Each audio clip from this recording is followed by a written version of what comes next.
Salut à tous les amis, j'espère que vous allez bien. On se retrouve aujourd'hui pour une nouvelle vidéo. Alors des informations sont tombées.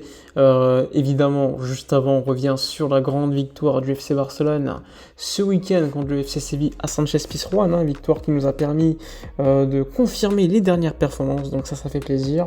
Interview d'ailleurs de Dembélé qui est sorti dans la presse aujourd'hui où il explique que depuis quelques années, depuis avec Ronald Koeman, il n'a plus peur de se blesser. Il a pris confiance, il a toujours voulu prolonger à Barcelone, il n'a jamais douté.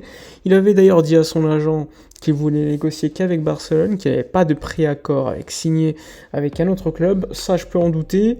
Mais le principal, c'est que Dembélé aujourd'hui, bien, je pense qu'on est tous d'accord pour le dire, il performe quand même. Il performe, il a également noté la présence de Lewandowski en disant que Lewandowski lui avait dit « Toi, tu vas me faire beaucoup de passes D ». Il a également évidemment cité Rafinha en disant que Rafinha était un joueur de qualité qui apporterait beaucoup, que la concurrence dans l'équipe était très importante, et ça c'est quelque chose de très important. Donc ça c'est à noter concernant Ousmane Dembélé. Ensuite, avant de continuer, on va revenir sur les informations qui sont sorties. Alors, on sait que Gavi va prolonger de 4 ans, selon la presse catalane, donc 4 saisons supplémentaires pour Gavi, qui, je le rappelle, son contrat était libre, enfin, son contrat se terminait l'été prochain, donc il était important de vite prolonger le joueur. On sait que depuis 3-4 mois, c'était assez avancé, il manquait juste le fair play pour pouvoir le prolonger. Aujourd'hui, ce qui va donner la possibilité à Barcelone de le prolonger, eh bien, c'est le départ de Miralem Pjanic. En effet, Miralem Pjanic va vraisemblablement signer vers un club des Émirats Arabes Unis, donc Sharjah, c'est un club émirati. Donc après une saison où il aura joué en Turquie, eh bien Pjanic se dirige vers un club du Moyen-Orient. Malheureusement, je pense que Pjanic aurait pu apporter beaucoup plus. Il s'agit d'un transfert et non d'un prêt, donc ça c'est important. Il va signer pour 2 ou 3 ans vraisemblablement, avec un salaire important, ce qui va donc permettre à Barcelone donc, de libérer de la masse salariale un peu plus, et ainsi pouvoir prolonger Gavi et enregistrer enfin également le contrat de Ronald Araujo, qui avait certes prolongé, mais à la Liga on n'avait pas encore déposé ce contrat, manque de fair play. Donc ça c'est à noter. Ça, c'est important.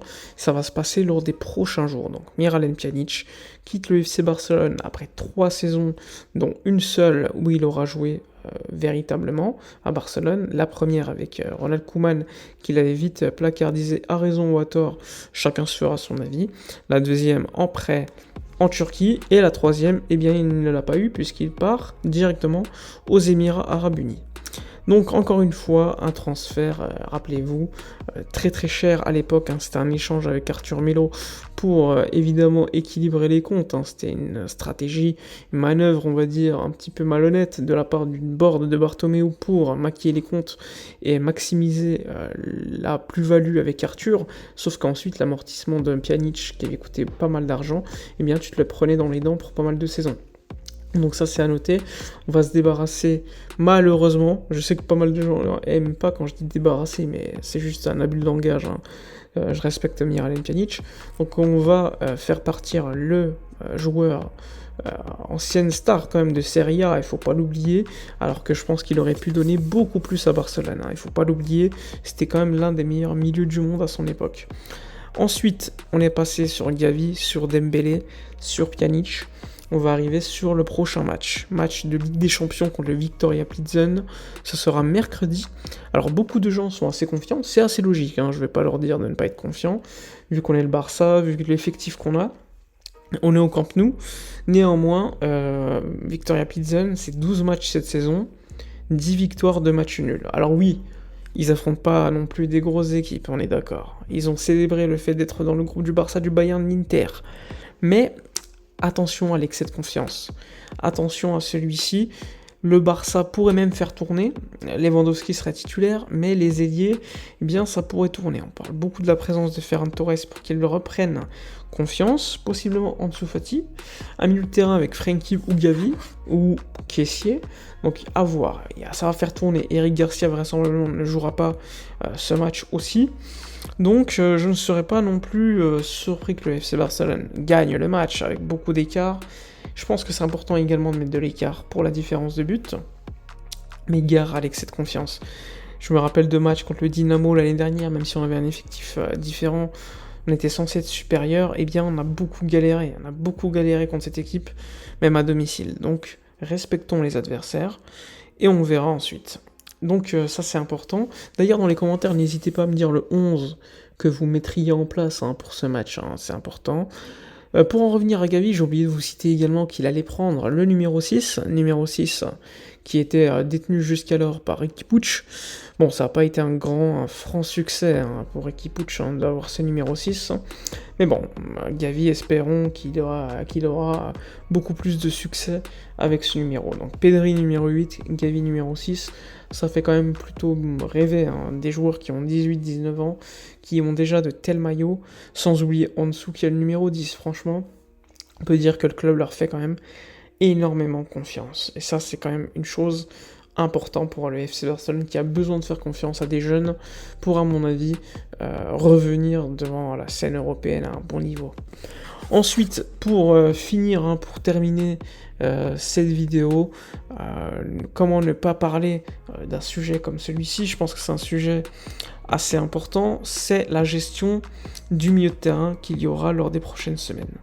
Alors je sais que beaucoup de gens se plaignent, notamment de Xavi qui pourrait choisir Gavi à chaque fois, ce qui est légitime sur certains matchs, comme contre le FC Séville. Gavi sortait de belles performances, donc il était logique qu'il continue, surtout qu'il a été excellent, on peut rien dire. Néanmoins, Kessié n'a pas encore eu énormément de temps de jeu. Après, lorsqu'il est rentré, il n'a pas beaucoup montré, ça c'est vrai.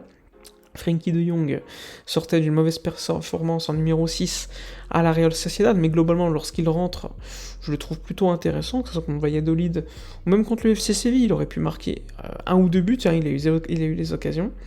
Je pense que c'est important quand même de les intégrer dans le temps de jeu, parce que c'est important d'avoir également des joueurs de ce niveau qui ont confiance, qui ont du temps de jeu, et qui également vont te sauver parfois quand on aura besoin d'eux. Parce que s'ils n'ont pas de temps de jeu, on va leur demander à un moment donné d'entrer dans un match, eh bien ils n'auront pas forcément le rythme, etc., ou intégrer certains préceptes. Donc c'est important pour moi de les intégrer assez souvent, plus souvent que je pense que certains le veuillent, mais c'est important.